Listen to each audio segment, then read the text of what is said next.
Hello. Good morning everybody. आज की इस ऑनलाइन क्लास में आप सभी का हार्दिक स्वागत एवं अभिनंदन है।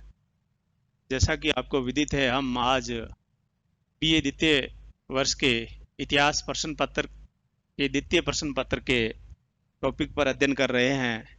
कल हमने कुतुबुद्दीन ऐबक के बारे में बातचीत की थी। कुतुबुद्दीन ऐबक के बाद में कुछ समय के लिए उनका उत्तराधिकारी आराम शाह बने थे लाहौर में, और दिल्ली में कुछ उनके अनुयायियों ने विद्रोह कर दिया था और यहाँ पर इल्तुतमिश को सम्राट घोषित, सुल्तान घोषित कर दिया था। आज हम बात करते हैं इल्तुतमिश के बारे में। इल्तुतमिश थे वो मूलतः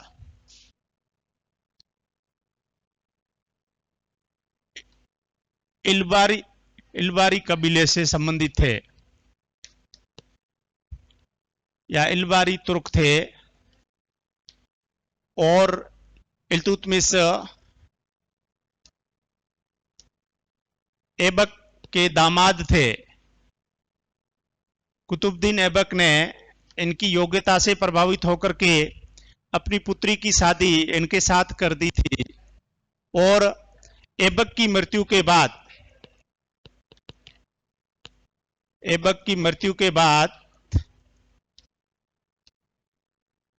दिल्ली में सुल्तान बने।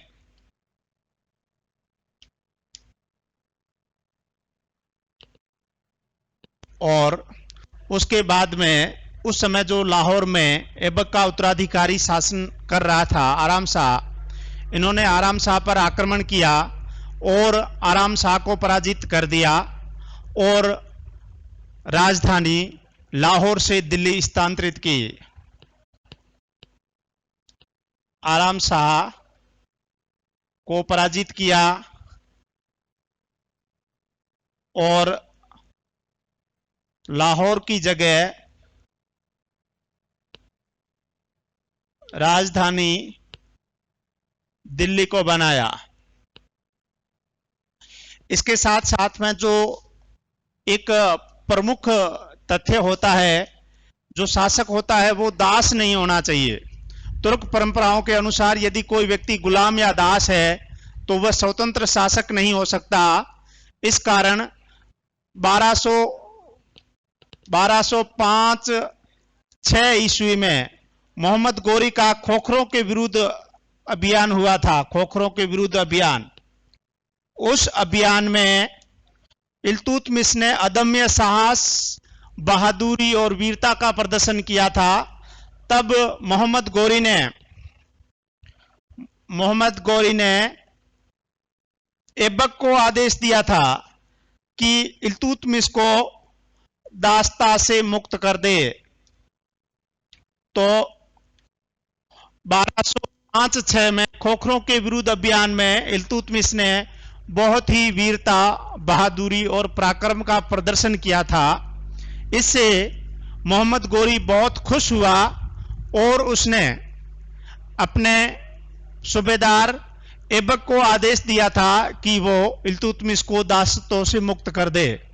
जैसे ही वो इस कारण शासक बनने से पहले ही वो दासत्व से मुक्त था। अब हम बात करते हैं इल्तुतमिश की प्रारंभिक कठिनाइयां।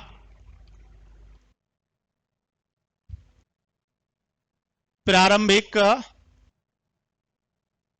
समस्याएं क्या क्या थी उसके सामने। देखिए, नया राजतंत्र या जो नई व्यवस्था प्रचलन में आती है तो स्वाभाविक है कुछ न कुछ समस्याएं होती ही है।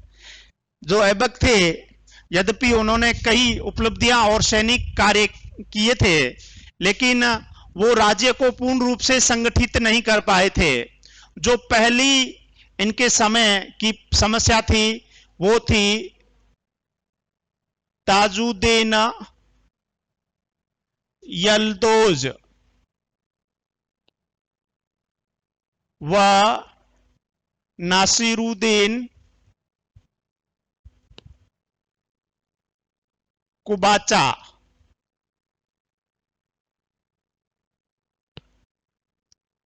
का दमन।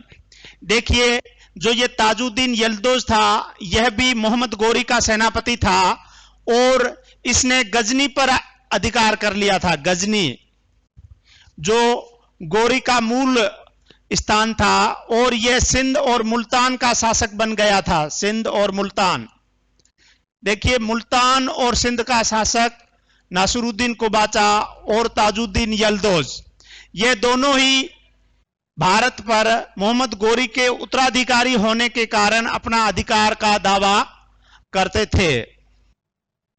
दूसरी जो प्रमुख समस्या थी वो बंगाल पर पुनः अधिकार करना। बंगाल पर पुनः अधिकार करना। देखिए, ऐबक के समय वहां पर अली मर्दान ने पहले अपनी स्वतंत्रता की घोषणा कर दी थी और बाद में ऐबक का आधिपत्य स्वीकार कर दिया था, लेकिन ऐबक की जैसे ही मृत्यु हुई तो उन्होंने खुद को स्वतंत्र घोषित कर दिया था। इस रूप से बंगाल में भी अव्यवस्था स्थापित हो गई थी, तो बंगाल पर भी पुनः अधिकार करना। तीसरी जो थी, ऐबक की मृत्यु के बाद उस समय जो कुछ राजपूत राज्य थे, उन्होंने खुद को स्वतंत्र घोषित कर दिया था। उन पर आधिपत्य स्थापित करना। आधिपत्य। चौथी जो समय की समस्या थी, मंगोल आक्रमण का खतरा। दिल्ली सल्तनत की सीमाओं पर मंगोल आक्रमण की संभावनाएं बढ़ गई थी। उस आक्रमण से रक्षा करना। और अंतिम समस्या थी दिल्ली सल्तनत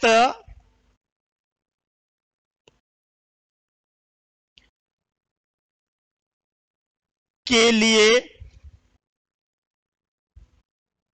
एक सुदृढ़ शासन व्यवस्था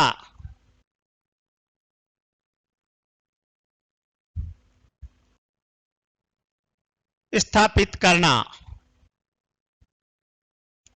देखिए, हम बात कर रहे हैं कि इल्तुतमिश की प्रारंभिक समस्याएं क्या थी।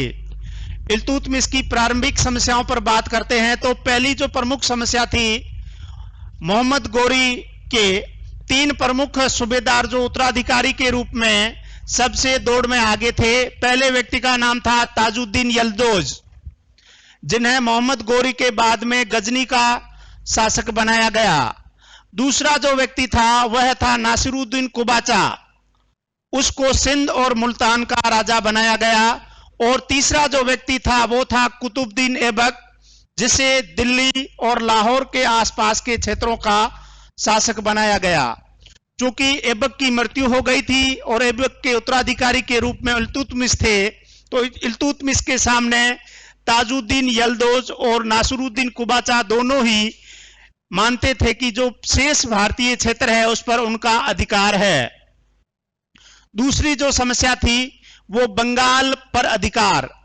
ऐबक के समय बंगाल में अली मर्दान ने ऐबक की अधीनता स्वीकार कर दी थी, लेकिन ऐबक की मृत्यु के बाद अली मर्दान ने खुद को स्वतंत्र शासक घोषित कर दिया था। अतः इल्तुतमिश के लिए यह जरूरी था कि वो अली मर्दान या उसके उत्तराधिकारियों पर पुनः दिल्ली का प्रभाव स्थापित करे। तीसरी जो समस्या थी वो ऐबक की मृत्यु के बाद जब दिल्ली के आसपास के क्षेत्रों में अव्यवस्था उत्पन्न हुई, जिससे वहां के कुछ राजपूत राजे थे जिन्होंने कुतुबुद्दीन ऐबक की अधीनता को स्वीकार कर लिया था, लेकिन ऐबक की मृत्यु के बाद जो अव्यवस्था उत्पन्न हुई उसमें उन्होंने अपनी स्वतंत्रता को पुनः स्थापित कर दिया था। इसलिए इल्तुतमिश के लिए यह जरूरी था कि वो उन राजपूत राज्यों पर सैनिक कार्रवाई करे और पुनः उन्हें भी जीते। और चौथी समस्या थी जो मंगोल आक्रमण। आगे हम मंगोल समस्या को विस्तार से पढ़ेंगे, लेकिन उस समय चंगेज खान के नेतृत्व में दिल्ली सल्तनत की सीमा पर मंगोल आक्रमण की संभावनाएं बढ़ गई थी। और इल्तुतमिश के समय में मंगोल आक्रमण एक बहुत बड़ी समस्या थी। और पांचवी और अंतिम जो प्रमुख कठिनाई थी, यद्यपि ऐबक अपने शासन के काल में 4 साल या जो उसका शासन काल था उसमें उसने अच्छे कार्य किए थे, अच्छी उपलब्धियां प्राप्त कर ली थी, लेकिन वह दिल्ली सल्तनत को पूर्ण संगठित शासन और प्रशासनिक रूप से एक राज्य का स्वरूप देने में सफल नहीं रहा था। इसलिए कुतुब इल्तुतमिश के लिए यह जरूरी था कि दिल्ली सल्तनत को एक सुदृढ़ शासन व्यवस्था प्रदान की जाए। तो ये 5 प्रमुख समस्याएं थी जो इल्तुतमिश के सामने शासक बनते ही आ गई थी। अब हम बात करते हैं कि इल्तुतमिश की उपलब्धियां क्या थी, या ऐसे कौन से कार्य हैं जो हमें इल्तुतमिश को दिल्ली सल्तनत का संस्थापक या योग्य शासक सिद्ध करने के लिए जरूरी है।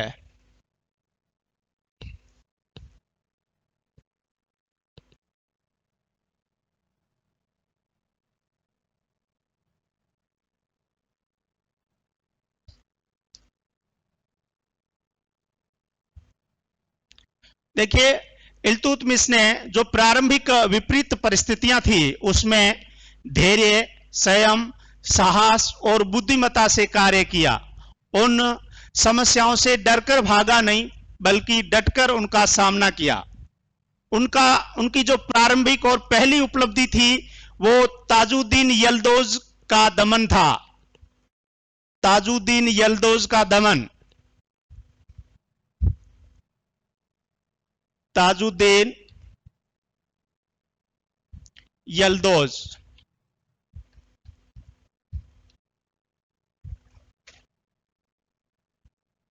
देखिए, ताजुद्दीन यल्दौज गजनी का शासक था। इस कारण वह वैधानिक रूप से मोहम्मद गोरी के संपूर्ण साम्राज्य पर अपने अधिकार का दावा करता था और इस रूप में वो भारतीय क्षेत्र पर भी अपना आधिपत्य मानता था। लेकिन तराइन के तृतीय युद्ध सन 1215 तराइन के तृतीय युद्ध सन 1215 में इल्तुतमिश ने यल्दौज को पराजित कर दिया, उसको मार डाला, उसकी संपूर्ण शक्ति का दमन कर दिया।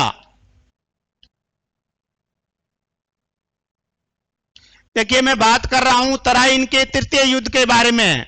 देखिए, तराइन के प्रथम और द्वितीय युद्ध 1191 और 92 में अजमेर के चौहान राजा पृथ्वीराज और मोहम्मद गोरी के बीच में हुए थे। और ये तराइन का तृतीय युद्ध है जो कि 1215 में लड़ा गया और इसमें ताजुद्दीन यल्दौज पराजित हुआ। देखिए, दूसरी जो प्रमुख उपलब्धि है, चंगेज खान या मंगोल आक्रमण से दिल्ली सल्तनत की रक्षा करना। देखिए, मध्य एशिया में जलालुद्दीन मांगबरनी नामक एक व्यक्ति शासन कर रहा था।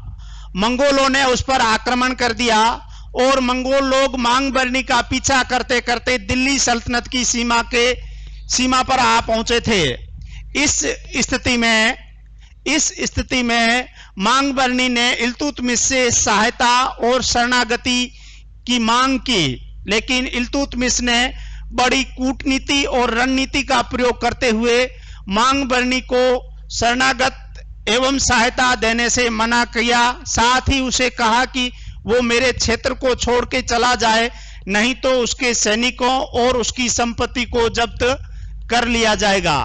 इल्तुतमिश के इस कार्य से मांग बरनी इल्तुतमिश के दिल्ली सल्तनत के प्रदेशों को छोड़ करके बाहर चला गया। इस कारण से जो संभावित मंगोल और चंगेज खान का आक्रमण था, उससे दिल्ली सल्तनत की स्वतः ही रक्षा हो गई। तीसरा जो प्रमुख कार्य था, नासिरुद्दीन कुबाचा का दमन।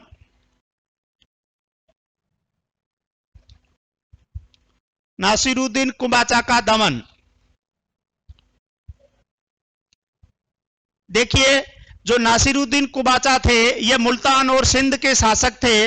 जब मांग बरनी सिंध में गया, मुल्तान पर गया, तो इन दोनों के बीच में संघर्ष चल ही रहा था। इस संघर्ष के काल में ही परिस्थितियों को अपने अनुकूल पाकर इल्तुतमिश ने मुल्तान और नासिरुद्दीन कुबाचा के क्षेत्रों पर आक्रमण कर दिया। असहाय और कमजोर कुबाचा के पास कोई सहारा न देकर कुबाचा ने सिंधु नदी में प्रवेश कर लिया। सिंधु नदी में कूद गया, जिससे डूबने से उसकी मृत्यु हो गई। इस प्रकार उसकी मृत्यु हो गई और कुबाचा के संपूर्ण क्षेत्र पर इल्तुतमिश का अधिकार हो गया। तो प्रिय विद्यार्थियों, आज इतना ही। कल और नए टॉपिक, इसी टॉपिक को इल्तुतमिश की अन्य उपलब्धियां, उन्होंने प्रशासन के क्षेत्र में क्या सुधार किए, मुद्रा व्यवस्था में क्या सुधार किया, न्याय व्यवस्था में क्या सुधार किया, शिक्षा और किन किन विद्वानों को उन्होंने संरक्षण दिया, और कौन कौन सी प्रमुख इमारतें और तालाब वगैरह की स्थापना की, इसके बारे में परिचर्चा करेंगे। धन्यवाद।